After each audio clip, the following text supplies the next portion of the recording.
the sand runs out, that fortune is mine. I didn't realize the sand went so quickly. I bought it online. You're gonna need to flip it a couple of times. Yeah, let's start this show!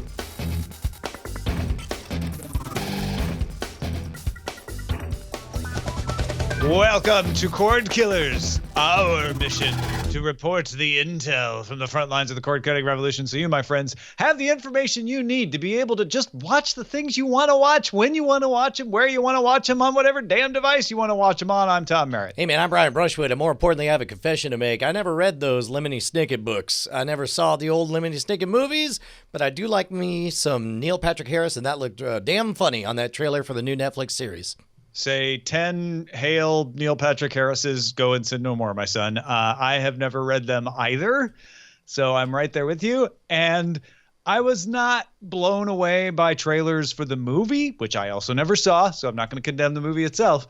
But man, these trailers for the Netflix series, which is, by the way, coming January 13th, they look pretty good. They look pretty hilarious. They made me laugh twice, even though I already knew the joke was coming. That I may hide the series for my kids until that all comes out, so that we can watch it together. That would be a good one. I assume. Oh yeah. So you just wait until January 13th and then spring them out? There's a curious aesthetic. Are you going to Jeff Kanata your kids? Yes, I am. I am totally. There's a curious aesthetic where you notice that but all of the exterior shots like go out of their way to try to look like they're miniatures, to try to look like it's Mr. Rogers' Land of Make-Believe. Like, even though ostensibly it's an exterior shot of a bus going by, it looks like a little model bus. I thought that was cool. Is that tilt shift? Is that? I don't know. I don't know. I look forward to figuring that out as we watch.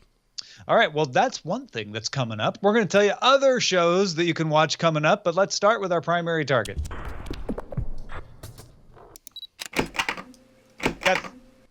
Our chefs have prepared a story 3 ways for you today about upcoming streaming services. One is that Sony's PlayStation Vue service is now available on the Apple TV. That alone is going to be big news for you PlayStation Vue fans who have an Apple TV and were complaining that you couldn't get it, or maybe you wanted to get PlayStation Vue and you had an Apple TV. Anyway, as of Thursday, you can view Vue on the Apple TV. You can't subscribe to it, though. They don't want to give Apple a cut. So you have to go subscribe to it on the web, then sign in on the Apple TV. It also doesn't integrate with Apple's TV app, which has yet to show up on the Apple TV yet. There is also AT&T's announcement scheduled now for DirecTV Now. That will be coming November 28th, although we have tons of details about it. We know that it's $35 a month for the base thing. We don't know what the other plans will be. We know that it has basically all the networks but CBS. They signed Fox this morning, so they may get CBS by November 28th. And if you sign up for 3 months, you get a free Apple TV, or sign up for 1 month, you get an Amazon Fire TV stick. So the rest of the details coming for that November 28th. They also haven't said yet, maybe they'll say this on the 28th, whether they will integrate with Apple TV's TV app, but obviously they're going to be available on the Apple TV, or it's a really bad idea to give away Apple TVs to subscribers when you could get the app. So going to be on the Apple TV. That all ties into Bloomberg sources saying that Apple plans to cut the amount it charges companies to sell video services through the App Store. Right now, if you sell your video service through the App Store the way PlayStation is not, then you have to give Apple 30% of the ongoing revenue of the subscription. They're going to bring that down to 15%. But to get that lower rate, you're going to have to integrate your app with Apple's new TV app, Brian. Dude, this is, first of all, going in reverse order. That last story is a big one. On the one hand, you could roll your eyes and say, like, well, why didn't you do 15% from the very beginning? 30% is a very high number to have that be their take, to enter into their that's the same number they do for apps on the App Store, right? Yeah, and that's probably why they do 30%, is they're like, we just want to keep it simple. We're really not in it for the money here. 30%. Everybody's 30%. We don't give anybody special deals. We don't negotiate individual contracts. But they cut it down to 15% after a year for certain subscription services. So I think that's why they're willing to say, okay, you know what, let's do a special deal with video in general. Yeah, and Bryce is confirming in the chat right now there's 30% across the board for music as well. But here's the thing, though. Despite the fact that that was the previously established peg price, this is a smart move for them to do to reduce it, because it's also a clear indication to me anyway that they are acquiescing, that they are acknowledging the fact that, okay, we are not going to be able to bully our way into the types of deals we were able to get with the Apple Music Store, with the iTunes. That was a weird moment in history where we were able to come in and tell the world, shut up, $1 a song, $10 an album, that's how it's going to be, now get in line. They're not able to do that. They've not been able to negotiate those deals. But instead, what they could do is they can at least be the one box that provides the best experience for all of your video apps, all of your video services. So they could be the ecosystem to rule it all. They could become, as I've long heralded the approaching of the digital concierge services, they could do it. And this is an important part to make themselves the most attractive marketplace for all video providers. Now, it's definitely good news on the live streaming side of things, right? Now that they have PlayStation Vue and Sling TV, and we'll have DirecTV now, if you want to watch things live, it's great. However, Netflix is not integrated with the TV app. If you want to be that one integrated service and you don't have these other services signed on to the integrated TV app, that's one notch against you. The other thing is you are locked into the iTunes store. There is no Google Play. There is no Vudu. There is definitely no Amazon. So on the purchasing video side of things, suddenly it doesn't look quite as good because you only have one choice for purchasing video. Yes. Well, and again, it's tough. I can't. There's so many different points of view here. I don't know how to even express all the or even wrap my mind around what everybody's thinking of. I know this much. I know that in general, people want to, as much as they can, stick to one platform, one device to watch everything through it. And for me in our household right now, it's the PlayStation 4. And I don't even bother, because there is the Amazon app on there, because there is the Netflix app, because there is, if you want to buy, stuff direct from the PlayStation Marketplace. And if we got the PS Vue, it would all be in there. But if we could do all that and then some, because there will be on the Apple TV a Netflix app, it just won't be integrated under the same umbrella as everything else, right? Yeah, and I think that's probably why Apple doesn't care about the purchased video. They wanted to make their own live video service. They didn't want to have other people's on there. The only reason they're being friendly to those now, I think, is because they're like, all right, we've given up getting into that business and negotiating deals. So bring it on, Vue, Sling TV, DirecTV now, everybody come on into the yard. But we also make money and like tying people to our devices with video stores. So we're gonna hold on to that one for now. I do think that the weakness isn't so much the video stores, because, hey, if you want an Apple TV, you probably have an iPhone and you're probably okay living in the iTunes universe. If you want to use that TV app, though, you want all your apps to work with it, or you're just not going to use it, and then it's useless for Apple to have it. And it takes away an advantage. I don't know that that's 100% true, because let's say it does everything except for, one service, like Amazon or whatever. Then I could see living in that for the bulk of the time, but then stepping out of it to use Amazon or Netflix or whatever, as long as it keeps being. It could be that there are 3 apps you use on your Apple TV. You use the Amazon app, the Netflix. There's no Amazon app. Wait, you can't even access Amazon Prime content at all on an Apple TV? That's dumb. That's dumb. Well, then forget it. You can AirPlay potentially. Dumb. That's dumb and irresponsible and dumb. You hear that, Apple? D-U-M. Dumb. Well, and Amazon says they won't do it until Apple lets them sell things through their app without giving Apple 30%. All right, Amazon, that's dumb. That's D-U-M, dumb. Let's see if 15% makes a difference to Amazon. I'm going to guess it doesn't. I think it should. I mean, granted, they probably have fairly thin margins to begin with, and the idea of reducing it another 15% would be problematic. But wouldn't it be great if that was a good compromise and everybody could be, I don't know. Or do what PlayStation did and said, we don't even want to give up 15%, or maybe it's because it's 30% still and they haven't changed it. But PlayStation said, fine, we'll bring an app. You just won't be able to buy the subscription through the app because we don't want to give over the cut to Apple. Well, which is what I assumed was already the case, because I can't understand why Amazon wouldn't want you to at least be able to play back stuff. Sure, you can't purchase it on there, but at least your library. That's how it works on the iOS apps, right? Is you can access the Prime Video library, but you can't buy media. It says but they don't even do an app for Apple TV at this point. Right. Yeah, and they don't sell the Apple TV on Amazon. Also, yes. D-U-M. Yeah, Amazon and Apple are a little bit of pissing match there. And so yeah, I mean, but to bring it back to the television app thing or the TV app thing, it depends. I think you're right, Brian, that if there's one or two apps not in there, it's not the end of the world. But this is a lot of apps that people would rely on, especially Netflix, to cobble together all of their viewing, and that TV app becomes less useful every single one of those that isn't in there for me.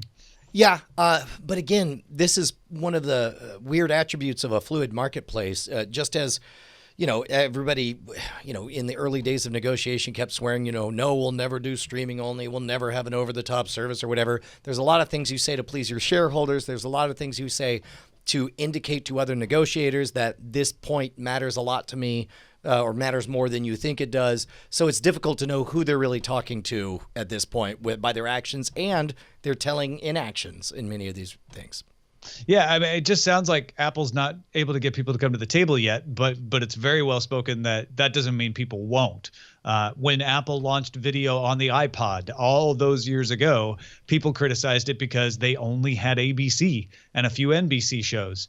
And then they started adding more shows. And then eventually now iTunes Store is, has one of the best breadths of selection and led the way long before there were Amazon stores or Google Play stores at being able to sell video. So this could just be the first step in a long road for them. So let's talk about the PlayStation 2 PlayStation View TV service on there. I think that's a good workaround to not sell the stuff. I'm glad to see that. Do you think that it's in the interests of Amazon to play ball this in a similar way, or at least get a foothold in there? Well, Amazon doesn't have the same service, so it's a little bit of apples and oranges to compare it to the PlayStation View, but I don't know. I agree with you. I think it's dumb of Amazon not to provide any app at all on the Apple TV. It just seems like they're in a pissing match with Apple, and they don't want to play nice. They're trying to force Apple into doing something, which is a perfectly legitimate negotiating position. Maybe they think they can win it, but saying we will not bring an app to your Apple TV, we will not sell Apple TVs on Amazon isn't the kind of thing that generally causes Apple to change their mind about things. Yeah. Yes. Agreed. And then finally, the AT&T service. How excited are you on this? And what do we know? What are we still waiting to find out? Well, yeah. So as I said, they've got all the networks, $35 a month. Sign up 3 months, get a free Apple TV. Sign up for 1 month, get a free Amazon Fire TV stick. So it's definitely going to work on Amazon Fire TV and Apple TV. I hope and pray it comes to Roku as well. I think that would be dumb if they didn't bring it to Roku. I do wonder what the plan is going to be. $35 a month sounds great. Is it comparable to what I pay $40 a month to get PlayStation View? Then I might consider switching. How does that on-air DVR work? Is it just on demand, or is it a DVR like PlayStation, or is it even less restrictive in PlayStation and is a full-on DVR that I can keep things on as long as I want? Remember, the PlayStation Cloud DVR makes you delete things after 28 days. All of these are the details I'm very interested in. What are the tiers of their plan? What are the restrictions? Are there restrictions on mobile? That's what's going to make the decision for me as far as whether I recommend PlayStation View, Sling, or DirecTV Now. And we're supposed to find out, I guess, November 28th. So I guess just after Thanksgiving, we'll have a feast of information to give you. 1 week from today. Yeah. Hope they announce it before Cordkillers. I think it's just rude to schedule something on the day of Cordkillers that we want to talk about, but at least make the announcement early. Isn't it weird to think that this might be it? This might be like the first, like they have an opportunity to, we're expecting a glacial movement of the needle, but they have the chance to really leapfrog. If it's complete cloud DVR service, video on demand, you don't have to pre-select stuff to record in advance, but after the fact, you can retroactively grab everything on there, $35 over the top. That would be tremendous. That would make me instantly essentially get cable again. And right now, DirecTV can afford to not do all of those things as long as they do enough to say we're better than Sling or PlayStation. But then we're going to get Google's service. Then we're going to get Hulu's service. Who knows what other services might crop up in the next year. I mean, the thing that has me the most excited is we're getting real competition. DirecTV Now isn't even going to be the last shot in this salvo, and they're going to start pushing each other to come up with better and better features for us. Yeah, agreed. All right.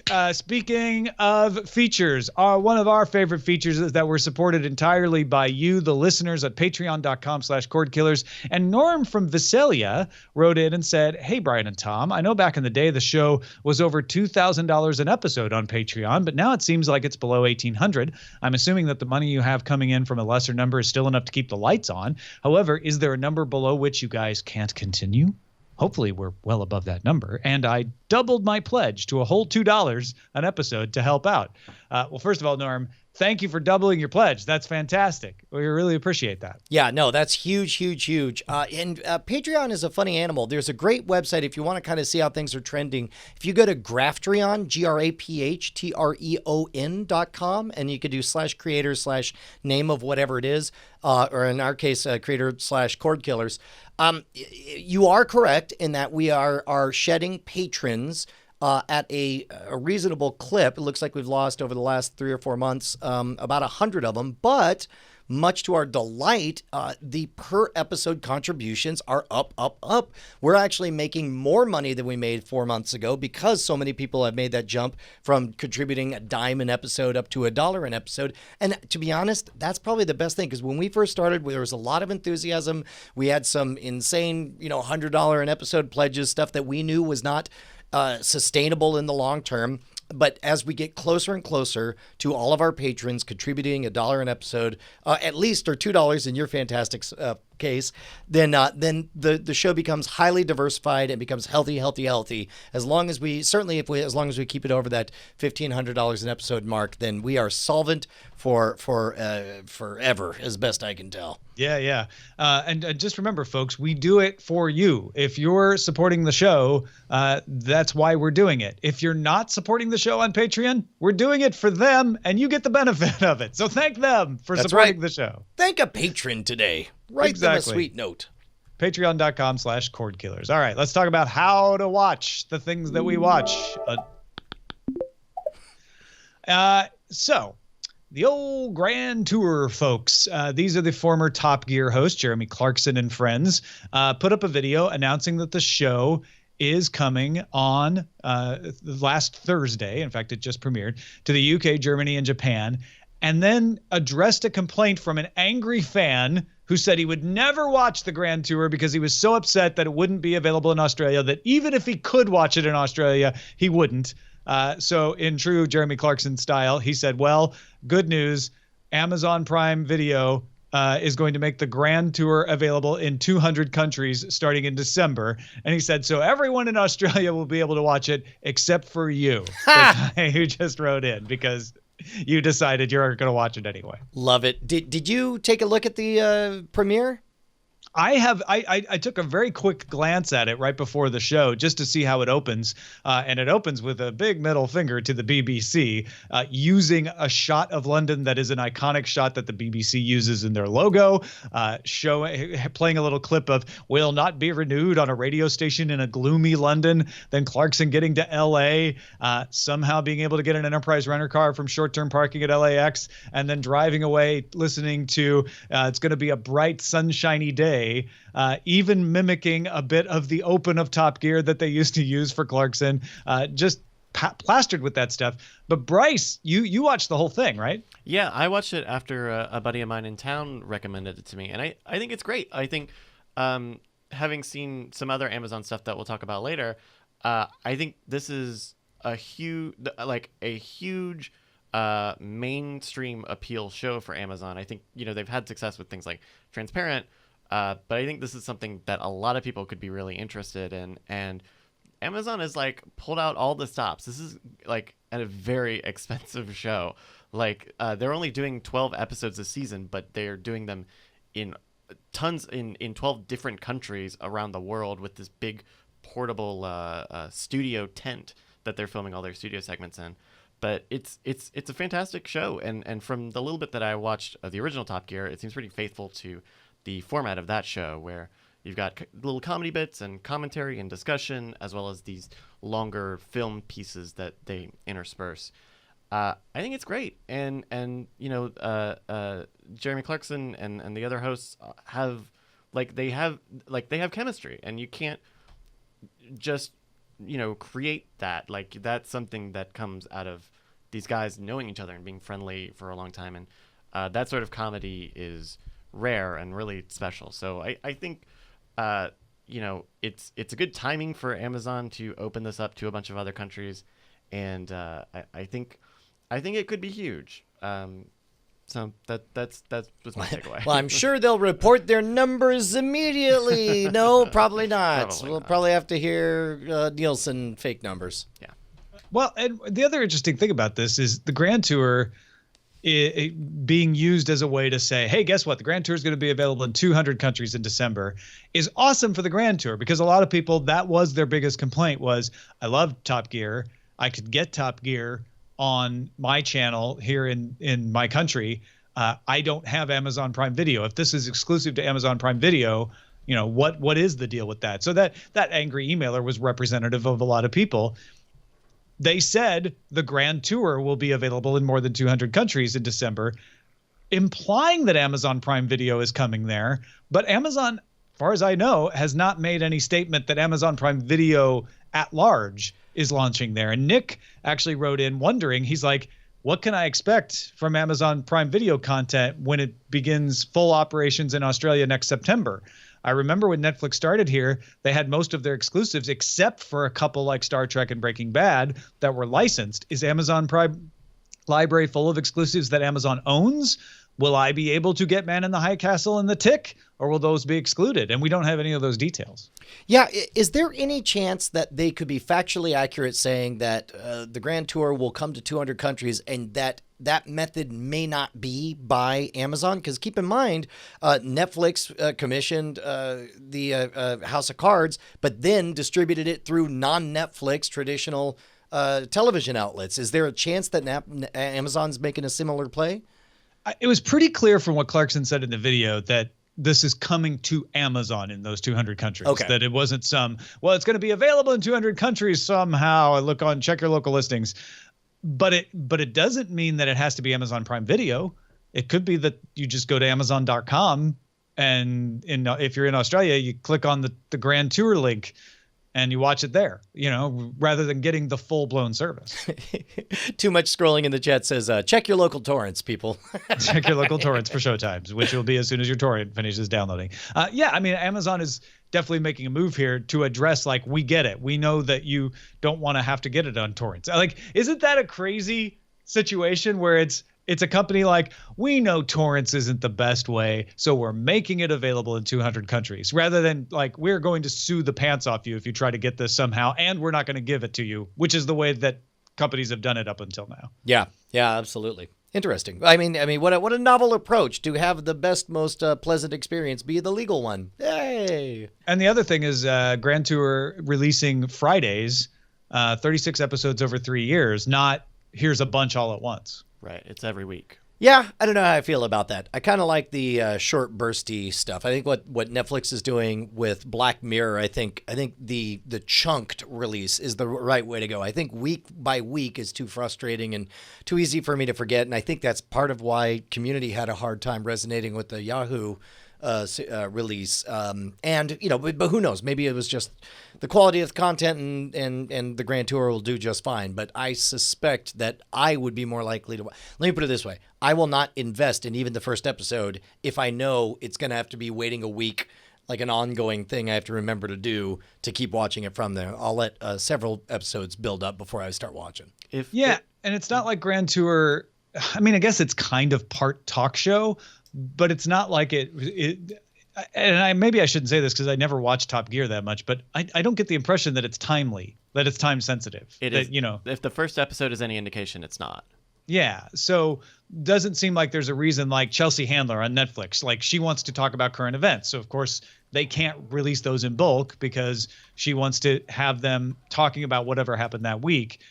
I feel like they could do the Grand Tour as a batch shoot if they wanted to. Yeah, I agree. All right, let's move along to what to watch under surveillance. Not like real estate. It's all about location.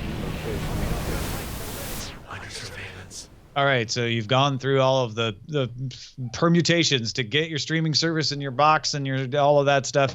And now, what are you going to watch on it? Well, one of the things you'll be able to watch eventually is the Han Solo movie. It is as yet untitled, but they just added a cast member, Brian Brushwood. Emilia Clarke, a.k.a. Daenerys Targaryen, Khaleesi, is joining the Han Solo movie. That's huge. And this is the exact right time for her to make this kind of leap in her career. Because keep in mind, it was pretty wild at the time that Star Wars was still ongoing that Han Solo is suddenly showing up in this Raiders of the Lost Ark movie. It's what, that two franchise reputation is what made Harrison Ford a living legend. That began this career of this epic string of incredible movies. I think this is the right time to keep her from being typecast as Daenerys for the rest of her life. But again, we also don't know what size of a role she's going to get. We don't really know anything about the movie, including the title of it. But still, kudos to her agent for getting her in there. Yeah. Now, Emilia Clarke, I don't want to say the wrong movie here, so I'm very quickly pulling up her IMDb. But I know she's been. Oh, it was Terminator. Terminator Genesis. And I knew it didn't really matter what the title of the movie was, because whatever it was didn't do what Raiders of the Lost Ark did. So Terminator Genesis is her American Graffiti, right, to Harrison Ford's Raiders of the Lost Ark. Exactly. Although the parallel doesn't quite work because American Graffiti came out, but whatever. It's a smaller Terminator role. Genesis came out. Then Game of Thrones was ongoing because it's a TV show. That's the other reason it doesn't really work, I guess. But regardless, it's good to see her possibly defying the possibility of being typecast and whatnot. Yeah, well, and I guess where I was going with that is, what better bet than to join a Star Wars story about Han Solo if you want to make sure, okay, people are definitely going to come out to watch this. Yeah. Neil Gaiman is co-producing and writing a Fox TV series called The Building, about people who live in a building that continually moves through alternate dimensions. It's an adaptation of the movie Parallels. I'm glad that Sliders is back. Congratulations. Sliders in a building. Yeah, Actually, sure. I've never seen Parallels. I don't care. I don't care how big the tunnel is. As long as I'm seeing people going through alternate dimensions, I'm happy. Yeah.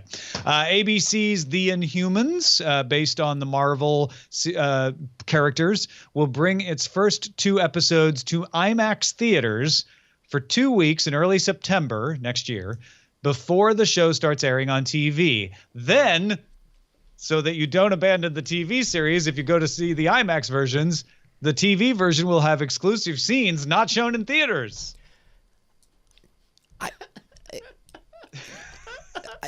Okay. Oh.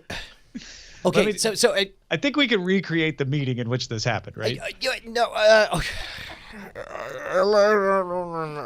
Okay. So it's an ABC show. This is going to be a broadcast television, right? It's an ABC Marvel joint, same company, obviously. All right. So and then somebody at the board meeting says, "Hey, you know what we should do is we should make this super high quality, so good that it looks good, not just on a movie screen, but on an IMAX movie screen." Oh, that's great, brilliant! Have you seen what Doctor Who does, where they'll premiere a Christmas episode and they'll get everybody to come into those theaters? But those aren't even good theaters, Brian. We should do it with IMAX. Smash cut over to Lucy from television, who folds her arms and is like, "Well, I just feel like our sponsors won't much appreciate us double dipping and giving out content too early. How are we going to guarantee they also what is this going to do to inventory?" Right. Lucy. And then so they neuter it. This is the worst of all worlds. This is the dumbest. This is DUM dumb. It's DUM dumb. I'm smelling a theme, Tom. All right. Well, Brian, it is my job to defend dumb things. Go ahead. I don't know why it's my job, but I've decided just now it's my job to do that. I can see if you're super into the Inhumans. I'm an Inhumans fan. I've got a foam finger with an eye that I take to all my Inhumans viewings. Are the Inhumans the one that live on the moon? Am I remembering that correctly? I don't know if they live on the moon. The Inhumans so far in Agents of S.H.I.E.L.D. don't live on the moon, but maybe they did. Right. But I'm going to be super excited to be like, yes, I want to go to the IMAX theater and see this at IMAX. And then I get bonus scenes when it comes on TV. I would rewatch it anyway. But now I'm getting bonus scenes. Those are the people that are going to be excited. Except I don't know that they exist. I mean, are there this is a brand new series for a series, Agents of S.H.I.E.L.D., which is doing okay.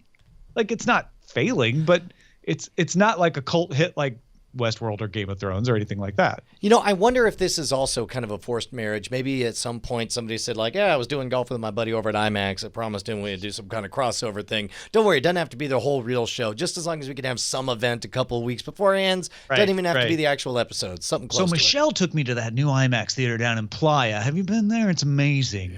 And we were talking. I was thinking, well, maybe we should cook something up together. I don't know why he talks with that accent. That's how dumb. people in Playa visit. He's DUM dumb, Tom.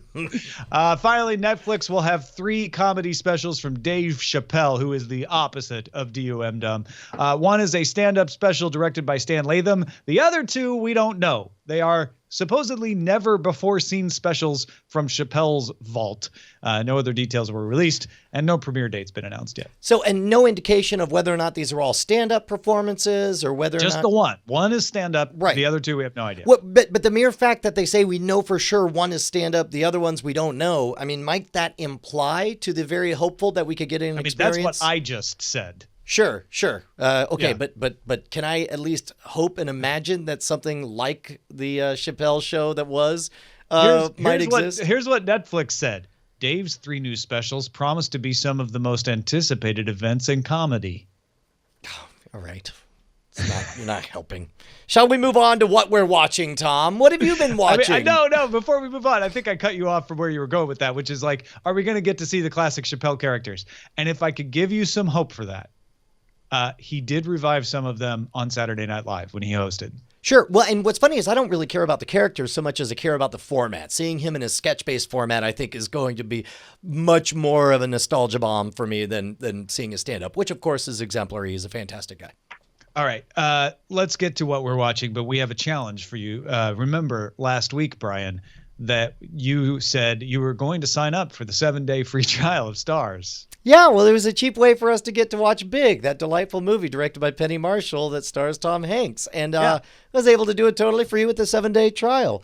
And as Steve Fodor of Too Much Scrolling writes us, he says, Brian, while you're forgetting to cancel your Stars subscription this month, be sure to catch the Stars original Ash vs. Evil Dead. All of Season 1's available. Most of Season 2 is available there for your viewing enjoyment.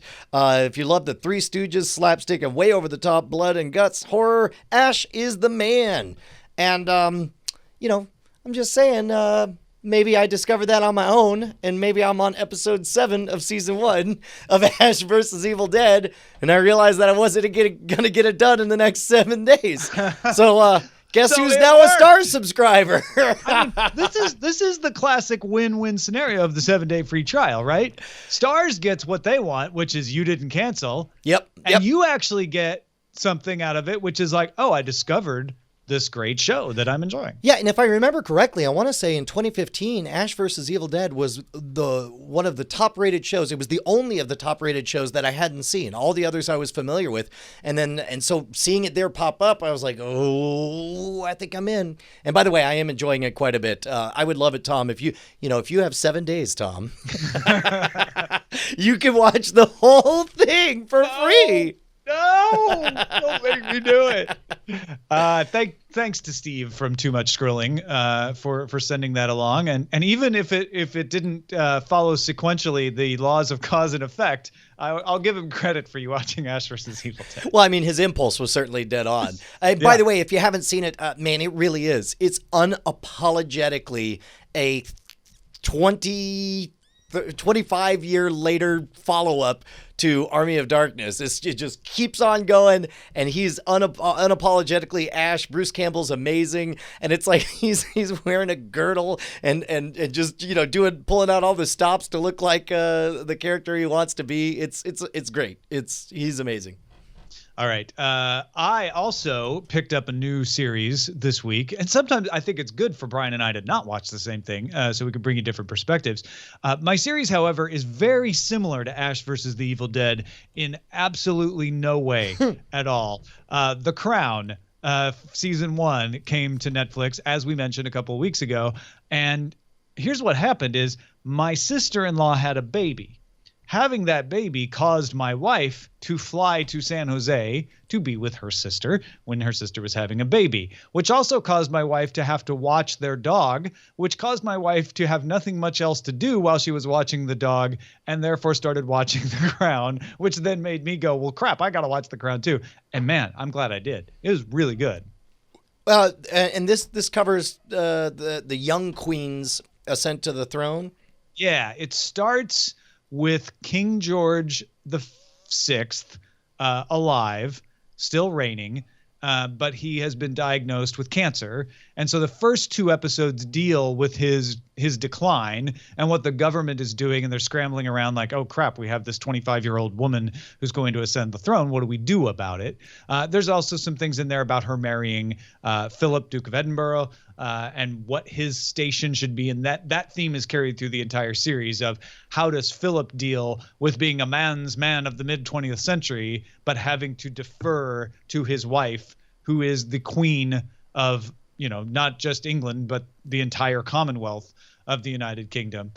There's also a telling of the story of Princess Margaret, Elizabeth's younger sister, who wanted to marry a member of staff, group captain, and the fact that he was a divorcee was a problem, because it also tells the kind of the updated story of Edward VII, who was the brother of Elizabeth's father and had abdicated because he wanted to marry a divorcee, and the Church of England strictly prohibited the monarch from doing that. So, and this is the king that has the cancer is he the guy from the King's Speech? Yes. This is a sequel to the King's Speech, right? It is, yes. Except it's a different actor. We get the guy from Mad Men who hung himself playing the king instead of who, and now I can't remember who played it in the King's Speech. Colin. Awesome. Yeah. Jeremy Renner. They're all named Colin. Colin Renner for Thing. Houston Smith. So, Smythe. along with that, we're both watching Justified. We're both watching Westworld. We'll talk about that in spoiler in time. What are you on the Ian's lookout? mad because we just spoiled the 20th century for That's him. fine. What are you on the lookout for, Bryce? Yeah, so I did check out the Grand Tour, which we talked about earlier, but I did have a couple of quick mini reviews of a couple of Amazon pilots that I got a chance to watch over the weekend. But I'm also old. This is also really late to the party, so don't get on me if this is too far. Finally got around to watching The Tick, huh, Bryce? I finally went and saw The Tick. Ooh boy, I didn't love it. I'm not familiar with the original Tick show or comic book, right? But I thought it was just a little too weird. A lot of the jokes just didn't land for me. So I might give it a few episodes once it premieres, but kind of was real iffy on that. And then I also saw the pilot for Jean-Claude Van Johnson, which I think was really charming, and for a really wacky premise was interesting, and I felt like I could invest in this in a washed up Hollywood actor who is only a Hollywood actor because he retired from being a secret agent. I think that's really interesting. You should check both of those out. They're on Amazon Prime Video now as free pilots, and everyone is sending me death threats in the chat right now. Wow, that was they were quick to turn there. Wow. You don't like The Tick? Spoon! Hey, but don't send Bryce death threats. Please don't. Send him things we should be on the lookout for. That email is cordkillers@gmail.com. Brian, it's Black Friday on Friday, and that means for me, I'm going to hide away from all the people. What are you going to do? Now, Tom, you don't have to hide. Don't you know? You can get on the internet. It's like a free day when we as a collective society say, look, man, we are all going to give a lot of gifts during the holiday season. And it's like a partnership. It's like your part, you're going to knock it all out in one weekend, just get it all taken care of. For the part of people who have online stores like yours truly at scamstuff.com, that's gear for the modern rogue, we're going to slash prices like crazy. Now, here's the thing. Public service announcement. Nobody buy nothing on scamstuff.com until, now you would think Black Friday, I would say Friday. Right. But this is why you listen to the show. We're going to flip the switch Wednesday night. Shh, don't tell anyone. Black Don't tell Wednesday. That's right. That's right. And so on Thursday, while you're there with your family, you can see all the family members you're like, oh, I need to go find. I'm not going to say what they are, but I will say that there's a number of things that we've never cut the price so low. There's some that we're going back to the original launch price that we haven't seen since, I want to say, like 4 years ago in some of these cases. Seriously, the lowest stuff, we just want to make it so irresistible that you guys are like, well, I got to do that. I saw the prices today, and I legitimately could not believe some of that stuff could go as low as it is. Right? Yeah. I'm really excited about it. Are the prices so low you're practically giving them away? Well, okay, you know what? Between you, me, and the wall, Yes. some of the prices are so low, I am actually giving them away You're at a literally loss. giving them away. Like that is not even an exaggeration. Some of there's we a couple need space for naps in the warehouse, folks. there's a couple of items that we I don't want to say overbought, but we're over leveraged on, that it's like, look, I would rather sell these at a tiny loss and get us back to healthy amounts. Look, all I'm going to say is you want to take a look. It's going to be super rad scam stuff this weekend. Check it out. Thank you, folks. Let's move on to the front lines of the cord cutting revolution. Front lines! Hulu acquired something called the Video Genome Project. You may have heard of the Music Genome Project, which attempts to match music with certain styles so that if you like one song, you'll probably like the other one. This one aims to aggregate metadata around video content in order to do a similar thing, make better recommendations based on your viewing history. Hulu plans to implement the tech when it launches its live streaming service early next year, and one of its plans involves detecting current events from news feeds and then making recommendations for movies and TV shows that you might be interested in based on those events.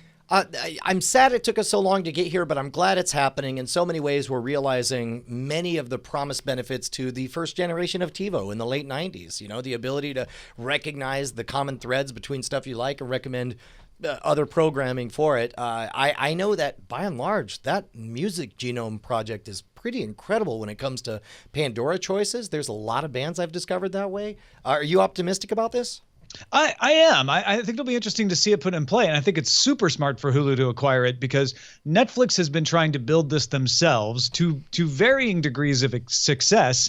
And I feel like as they have tried to push their originals more, their recommendation engine gets pushed farther and farther down the page. And it could be a huge thing for Hulu to differentiate themselves to say, hey, we care about what you want to watch, not what we want you to watch. Right. And we have a really good way of recommending it. Yeah, man.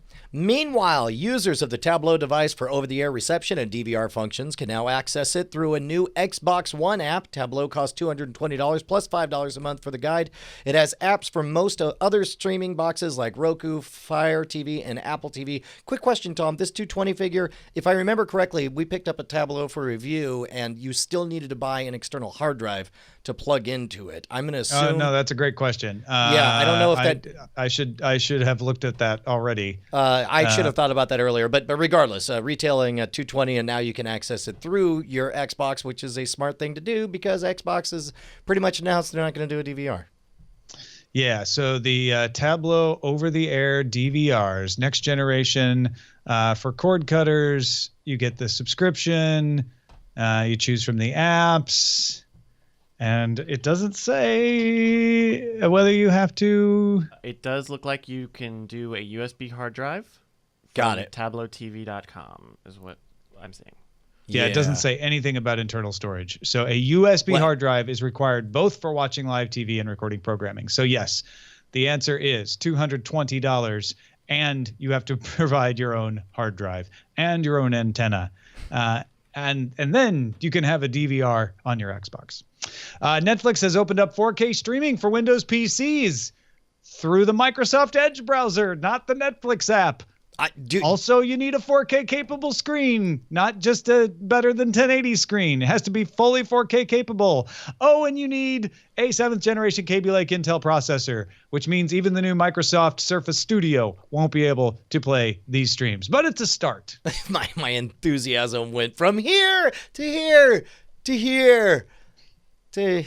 I can't even finish. Do you have a KB? Because I know you have a 4K monitor. No, I don't. You have a K. I don't. I've been talking I thought you about bought that Vizio monitor with the No, or no, the no, no. TCL one. Well, yeah, well, the TCL is at 1080p. It's 1080p. Yeah, correct. Because again, the problem is when you go 4K and you attach it to most cards, you're stuck. Many of the 4K displays are trapped at only 60 frames per second, only 60 hertz. So for video gaming, you're oftentimes accustomed to 120 frames per second and so on. So not yet. I keep waiting. Meanwhile, Warner Brothers has purchased full control of Machinima and will put it to work in partnership with its DC Entertainment properties, including video games, movies, and TV shows. That's fascinating to me. Yeah, no, that's crazy. Yeah, probably mostly with the DC games because Machinima's content is mostly around video games, but maybe we'll see some DC web series as well around the superheroes. Could be fun. Yeah. Red Spider-Man versus Blue Superman. Well, and DC really old Machinima joke. DC advertised a lot on Machinima in terms of sponsorships and stuff. So this probably, if they're looking to throw around a lot of money, maybe it just makes sense to. Well, yeah, and according to this story, the conversation started about partnership, just wanting to cooperate and say, what can we do with DC content and Machinima? And then by the end of the conversations, they were just like, we'll just buy you. So good salesmanship by somebody there. Twitter launched an app for Android TV. If you were one of those people who's like, yeah, I'd love to watch Thursday Night Football on my app, but I don't own an Apple TV. Well, now you can own an Android TV and watch it. Thursday Night Football, any of the other live video that Twitter's bringing. Heck yes. And finally, Xiaomi, am I saying that right? Xiaomi's Mi Box supports 4K and HDR streams, and Google Cast for $69. It runs on Android TV. $69 is pretty close to the Chromecast, the latest Chromecast, right? Yeah. The 4K Ultra Chromecast, exactly. So this is a box, and it's got Android TV, and it's only $69. So you might want to check it out. Let's get to the dispatches. Where do they come from? From the front, sir. That's right. Have you know that? Isaac from Portland said, just one of your free listening faceless masses here. Hey, Isaac, welcome. Just thought you guys should know that something's happened to the Can I Stream It website you say you use on your show. We have said we used it in the past. Apparently, both the app and website no longer give out current information on streaming options. No clue about when and why, only that I noticed the fallout. Any suggestions for a backup option?